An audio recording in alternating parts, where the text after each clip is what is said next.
welcome back to my channel Gabbabetic, and welcome to today's video. Today's video is all about carbohydrate counting, and if you've never heard of that before, let me explain it to you. Carbohydrate counting is basically looking at the nutritional value of the food and figuring out what the carbohydrate of that food would be per serving. You'll see me doing it a lot on this video if it doesn't make sense right now, but basically, for example, say you had a meal that was soup and bread. It's looking at the amount of carbohydrates in the soup that you've had for that serving and the amount in like 2 slices of bread, adding it all together and then adjusting your insulin needs to meet that. To carbohydrate count correct, you will have an insulin ratio. Mine is 1 unit of insulin for every 10 grams of carbohydrates. So if I had 100 grams of carbohydrates, I would have 10 units of insulin. That's kind of how it works, and your insulin requirements could change throughout the day. You could have less insulin needed for carbohydrates in the morning and maybe more at night. It's really what suits you. Carbohydrate counting is how you will be accurately be able to inject how much insulin you need and keep your blood sugars in control for the day. But don't worry if you don't get it now. I'm going to be explaining it throughout the video, and it is very hard at the start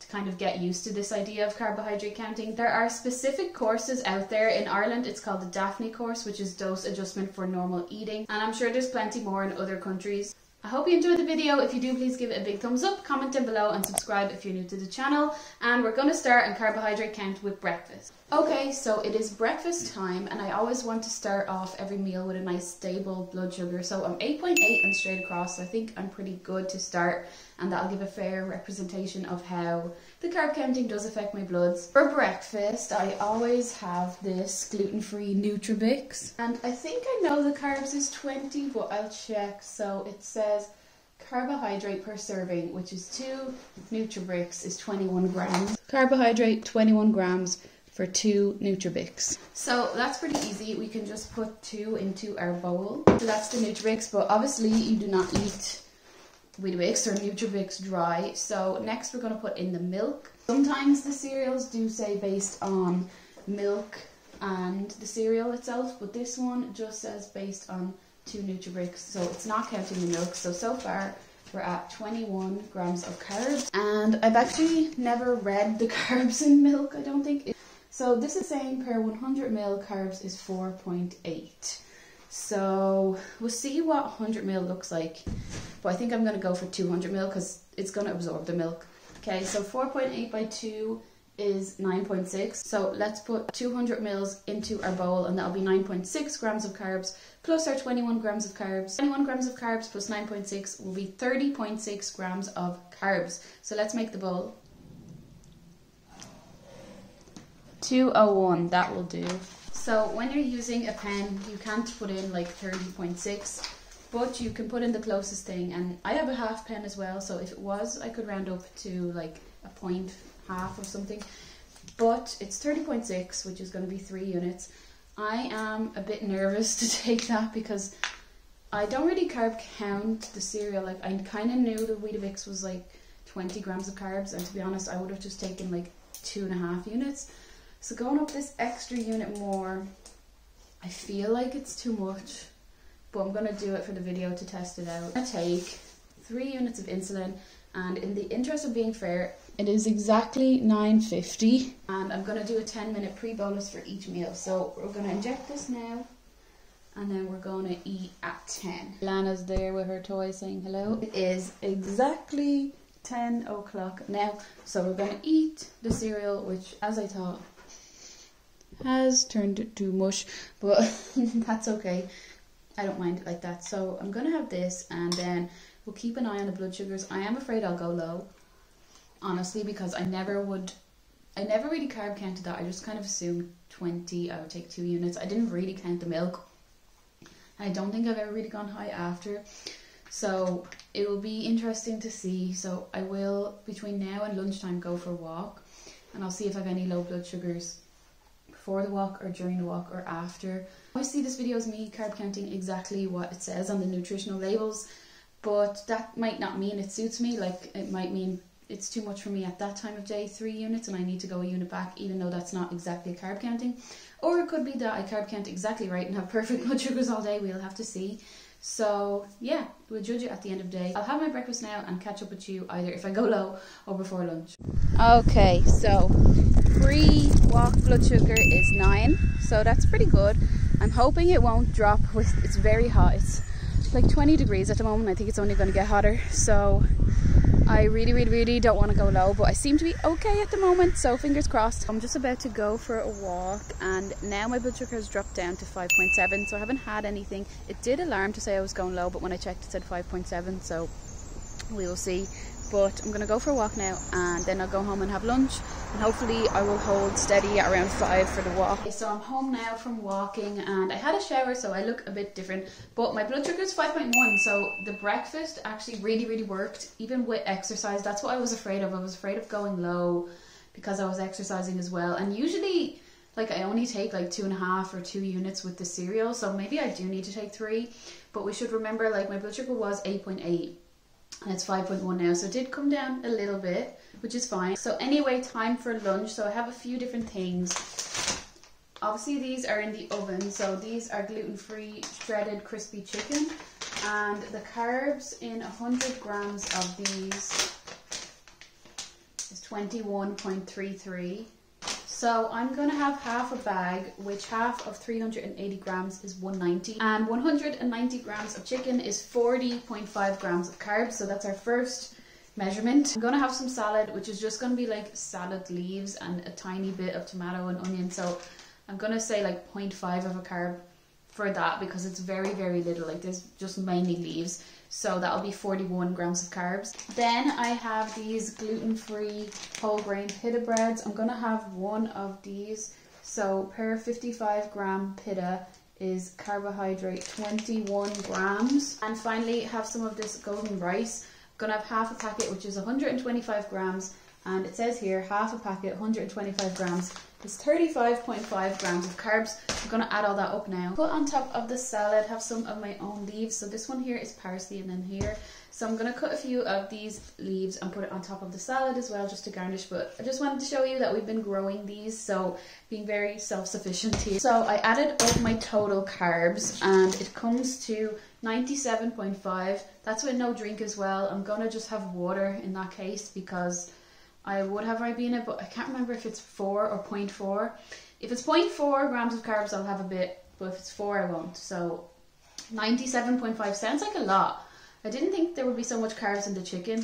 And the pita bread, yeah, that's fine, and the rice. But the chicken, I'm really surprised by that, because, I don't know, like, honestly, like, there's half a bag of this has 41 grams of carbs, and I probably wouldn't have thought it was that much. I probably would have thought like 20, so anyway, I'll show you all my lunch. I'm going to pre-bolus now, so 97.5.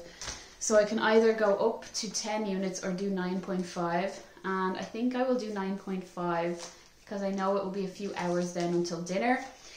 Maybe that's wrong or maybe that's right, but I'm like right in the middle, so it was really hard to know what to do. But we're going to go with 9.5 units of insulin, wait 10 minutes and then eat. Also, this Frank's Red Hot sauce I'm going to put on top of the chicken, and I just wanted to check the carbs before I took my insulin, but it is really good. So carbohydrate is only 0.9 in 100 ml, but obviously I'm not going to have 100 mils like on my chicken. I'm just going to have a little bit, so I'll still be around the same 97.5 grams of carbs, which is 9.5 units of insulin. And also I decided that I would have some of the Coke Zero instead of Ribena, which also has 0 grams of carbs. And just to show you about the chicken, the closest I could get was 193 because they are all different shapes, but I think I'm doing pretty good. So here's my lunch. So there is the chicken inside the pita bread, the rice and the salad. So yeah, this was all 100 grams of carbs. Really doesn't seem like it in Coke Zero. So I don't know if I'll go low or I'll be fine, or I'll go high. We'll see later on. So my blood sugar is low, 3.9. It's about an hour after I've had lunch, and I knew that was too much. Like, I did carb count exact, but I just felt like that was too much. Like, I know I'm just going low, but still. So I'm gonna treat my low. Today I want to use Sour Patch Kids. So Sour Patch says per 7 sweets carbohydrate is 19. Did the maths, and this is about 13 grams of carbs, which is perfect for going low. So I'm gonna eat them. So it is dinner time now. It is literally 1 minute to 7. So I'm gonna go ahead and put on my dinner. Blood sugar is 9.7 now. I didn't have anything since I went low, so that's just kind of a natural rise in the day. I'll show you what I'm having for dinner now, and we'll do the carb count. Okay, so I'm about to show you my dinner. We're gonna do some maths and we're gonna do some weighing out. So let's go ahead and work out the dinner carbs. So I'm gonna have fish. I'm going to have potato gratin cake things, you'll see them now, and I'm going to have corn. Getting it all ready now, putting it in the tray for the oven. So these are the potato gratins. Got them in little, they're really, really good. Carbohydrate per 100 grams is 12, and it said they're 4 by 100 grams, so I'm going to have 2, so 12 by 2, 24. I don't know why Lana looks so funny. She's like, she's just been outside having a little rest. Gonna have a little nap, but that smile. Why is that smile so funny? Anyway, so 24 grams of carbs. Doing the easy things first. So I'm gonna have some sweet corn. There's 4 corn on the cobs in here, and I will be boiling these, but I want to see the carbs. So 600 grams in the bag.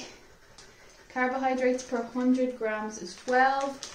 So that means 2 corns is 300. I'm going to have 2 corns, so we need to do 12 by 3, which is 36 if I think I'm right. I would have thought that there's more carbs in these little pieces of corn rather than potato gratin cakey things.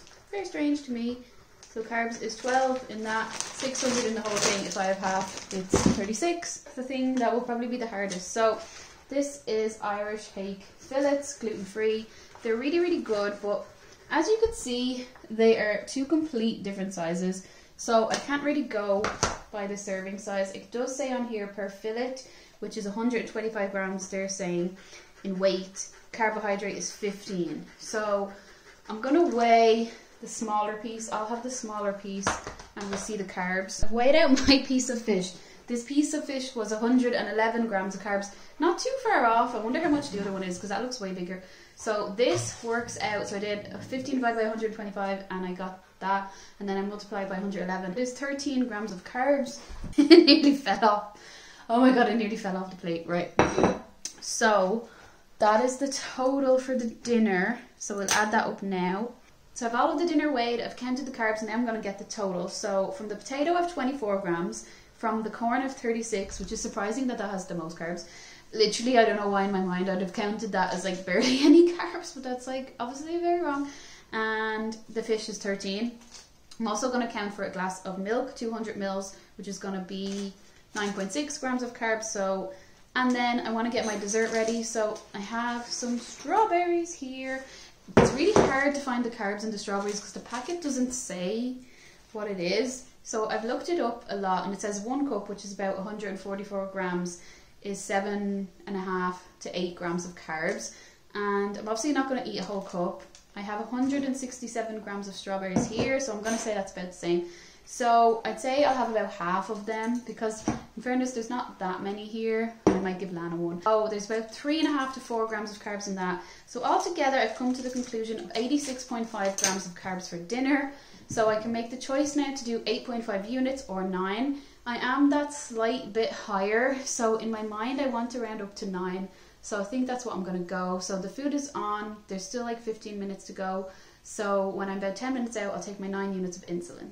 And we'll see how we go. So here is my dinner, the 2 pieces of corn, the fish, and then the potato gratin. And it is all 9 units of insulin, so I'm looking forward to having this and then the strawberries after. Okay, so my blood sugar is 4.9 and kind of going down after dinner. So I guess I did carb count really well, because I didn't go low and I didn't go high, and it kind of opened my eyes to a few more things. Like, I didn't even think corn would have that much carbs, to be honest, and I was glad I did round up that little bit, because now I'm 4.9, so I'm at a really good blood sugar. So I want a snack. And it's going to be these nachos, and I'm going to have some sauces with it. So we're going to go ahead and count the carbs and everything now. I'll show you the nachos. So this is 60 grams of carbs, which, as you can see, is 19.3. So let's say 19.3 by 2 is 38.6. So about 40 grams of carbs.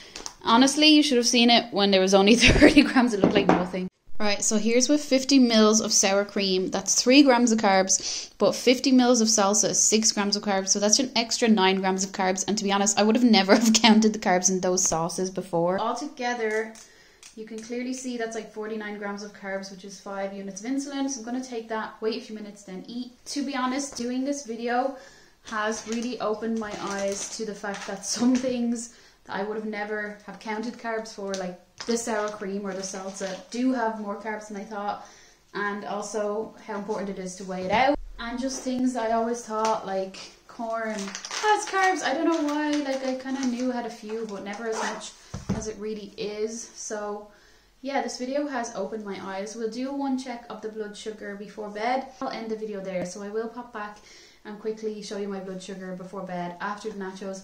Nachos will be interesting because they are a high fat food, so I'm wondering how the breakdown will be. Because usually if you have like a high fat food like a pizza, you do like a split dose and add a bit more on for the fat and take like half the amount 2 hours before and then adjust for the fat and take that later. So wonder what effect the nachos will have, but we shall see. Okay, so it is time for bed. I am just getting ready for bed. I'm gonna get my Tresiba ready, but I will talk about today's overall experience. My blood sugar now is 10.4, which is not the best, but I'm thinking it could be the fat breakdown from the nachos because they are a kind of a fatty food. But my readings for today, so I'm just doing readings that were obviously done on the Libra, so it's not continuous like the Dexcom, so I do have set readings for the day. So pre-breakfast 8.8, after breakfast before lunch 5.1, that was pretty good. Then I did have a low and go to 3.9, so that was not so great. Then pre-dinner 9.7, not too bad, and now 10.4. So I will take a correction going to bed because usually there will be some more fat breakdown. I usually go high at night and it's something that I've struggled with for a long time, so that's why I'm ending the video here, because I don't think it would be fair because I'm going to be doing correction doses now, whereas I haven't really been doing correction doses today. But that is my video. I'll put my Tresiba down before I knock it. That is my carb counting exactly for one day video. I surprised myself because things that I just automatically assumed didn't really have carbs or had less carbs than I thought really shocked me. Like I've said the corn so many times, but also like the salsa and the sour cream, even the chicken, like just things I would have been like, oh, that's maybe like 10 grams or something. It just shows that you really do have to weigh it out. And even like the differences, like the 2 pieces of fish, one was way bigger than the other. You can't really go by what the packet says.